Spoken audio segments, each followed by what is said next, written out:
Salam damai sejahtera untuk kita semuanya. Puji Tuhan kita bertemu kembali dalam pembahasan pelajaran sekolah sahabat lewat channel ini bersama saya Pendeta Deo Sompotan. Kita tiba dalam pelajaran sekolah sahabat yang ke-12 yang judulnya adalah Perjanjian Iman. Sebelum kita akan masuk dalam pembahasan pelajaran sekolah sahabat, mari kita tunduk kepala dan kita berdoa. Bapa kami yang di sorga, kami datang padamu menaikkan syukur dan terima kasih oleh karena kesempatan yang Tuhan berikan untuk kami boleh mempelajari pelajaran sekolah sahabat. Kami mohon kuasa Roh Kudus Tuhan bersama-sama dengan kami, agar pelajaran sekolah sahabat ini boleh memberikan kepada kami pengetahuan rohani yang dapat kami aplikasikan di dalam kehidupan kami setiap hari. Terima kasih ya Tuhan, Engkau mendengar dan menjawab doa kami. Dalam nama Yesus kami persembahkan doa ini. Amin. Judul pelajaran sekolah sahabat kita adalah Perjanjian Iman dengan ayat-ayat Alkitab yang menjadi dasar bagi pelajaran sekolah sahabat kita. Sepanjang minggu ini terdapat di dalam Galatia 6 ayat 14, Roma 6 ayat 23, 1 Yohanes 5 ayat 11 dan 13, Roma 4 ayat 1 sampai 7, Imamat 7 ayat 18 dan Imamat 17 ayat 1 sampai 4 dan yang terakhir Roma 5 ayat 1.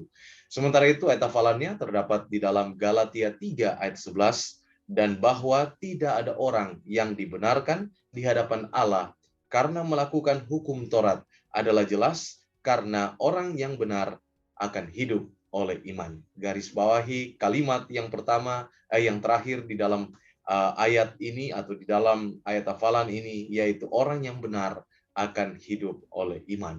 Maka kita akan melihat bagaimana hubungan antara perjanjian iman ini dengan konsep orang yang benar yang hidup oleh karena iman. Sekitar 7 abad sebelum Kristus, seorang ahli puisi Homer menulis Odyssey tentang kisah Odyssey, seorang pejuang besar yang setelah menjara kota Troy dalam perang Trojan, memulai satu pelayanan selama 10 tahun mencoba untuk kembali ke Ithaca.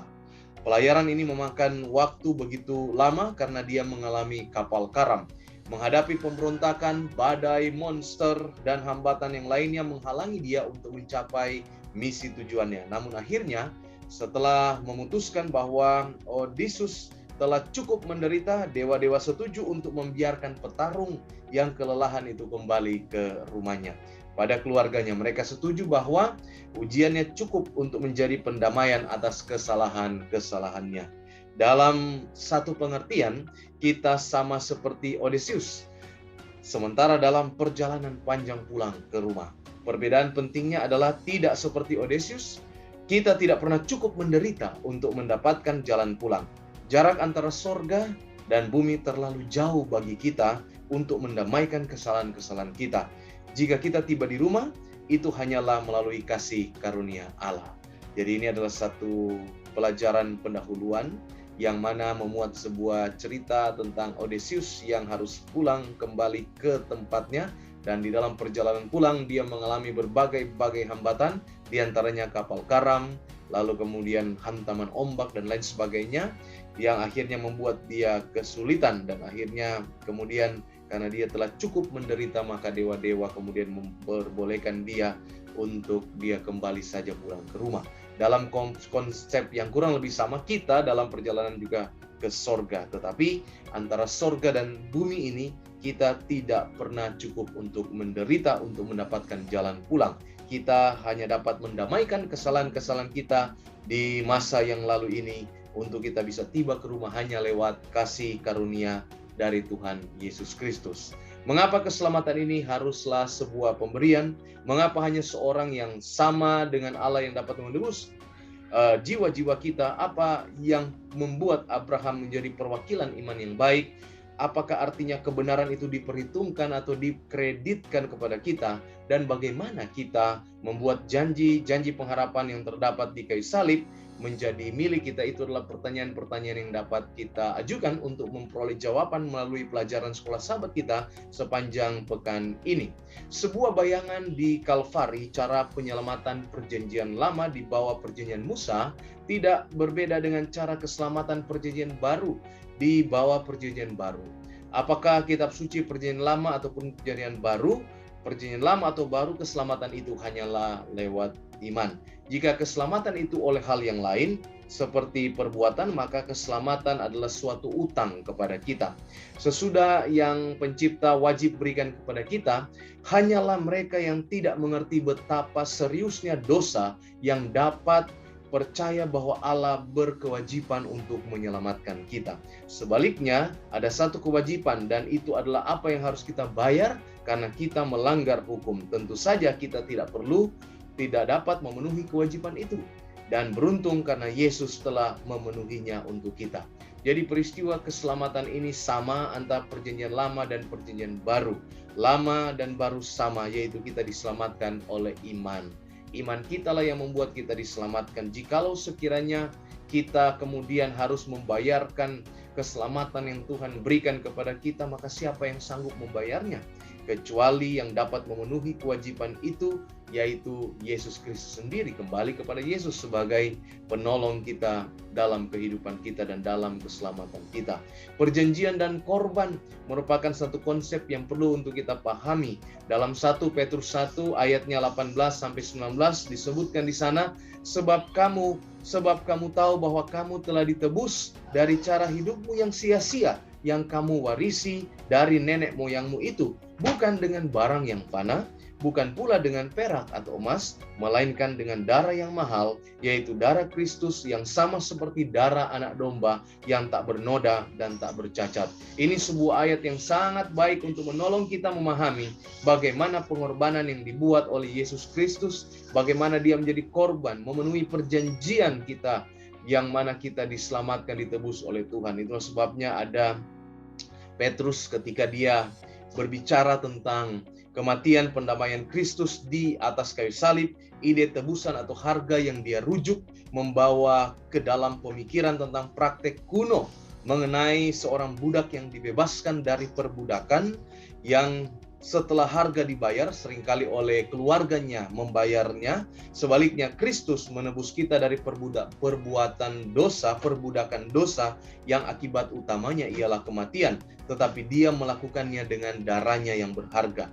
Kematian pengantinnya dan dengan sukarela penggantinya, kematian penggantinya dan dengan sukarela di atas kayu salib. Lagi pula ini adalah dasar dari perjanjian itu. Tanpanya perjanjian ini batal dan tidak berlaku lagi, karena Allah tidak dapat memenuhi tanggung jawabnya dalam kesepakatan itu, yaitu memberikan kehidupan kekal kepada semua orang yang percaya.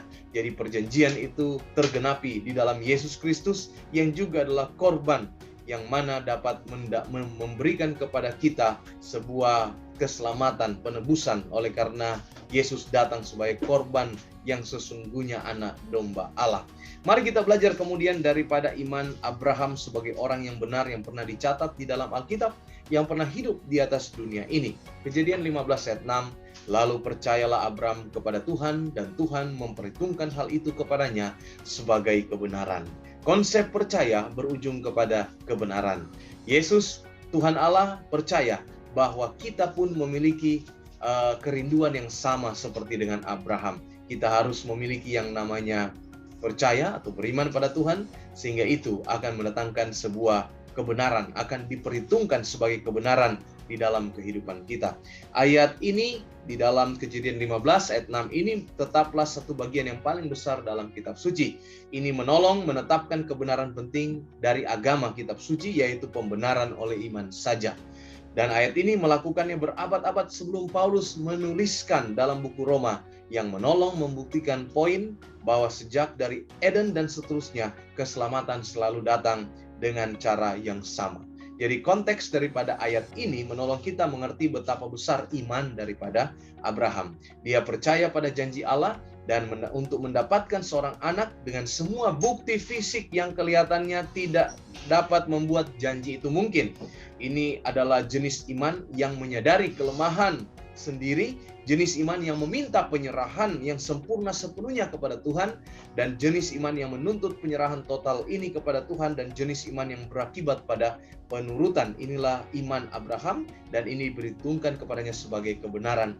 Jadi kalau kita melihat bagaimana Abraham diperhitungkan menjadi benar di hadapan Tuhan, atau diperhitungkan sebagai kebenaran di hadapan Tuhan, karena dia percaya atau dia beriman kepada Tuhan. Apa yang dia lakukan dalam proses iman ini, yaitu dia menyadari kelemahannya, kemudian dia juga penyerahan kepada Allah, dan dia melakukan penyerahan total kepada Allah, lalu kemudian dia menurut kepada Allah. Inilah unsur-unsur yang penting untuk kita percaya beriman, yang berujung kepada kita diperhitungkan benar di hadapan Allah. Yang berikut yang perlu kita lihat juga di dalam konsep iman Abraham ini, ketika kita membaca kembali Kejadian 15 ayat 6, kita dapat melihat bahwa terjemahan yang beragam telah diusulkan untuk istilah diperhitungkan, atau di dalam bahasa Ibrani ini berasal dari kata hasab, atau memperhitungkan, atau dikreditkan, atau dibukukan. Istilah yang sama digunakan dalam ayat-ayat lain dalam buku-buku Musa. Seseorang atau sesuatu diperhitungkan atau dianggap sebagai sesuatu yang seseorang atau sesuatu itu sebenarnya tidak demikian.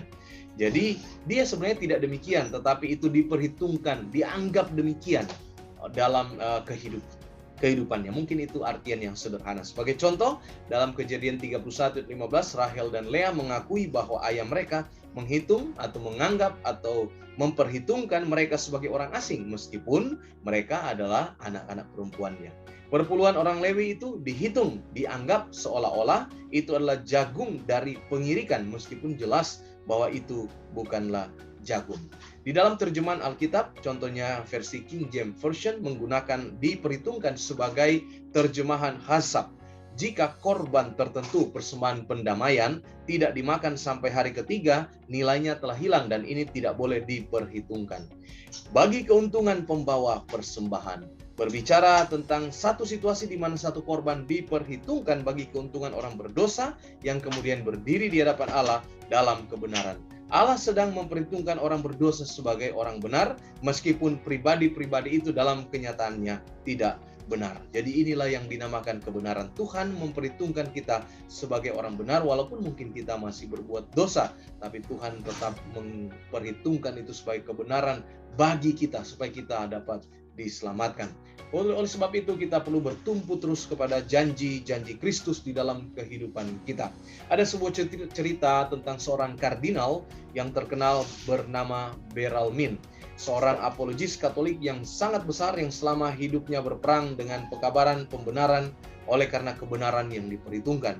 Saat dia terbaring hampir mati, dibawa kepadanya salib dan jasa-jasa para orang kudus untuk menolong memberikan kepadanya kepastian keselamatan.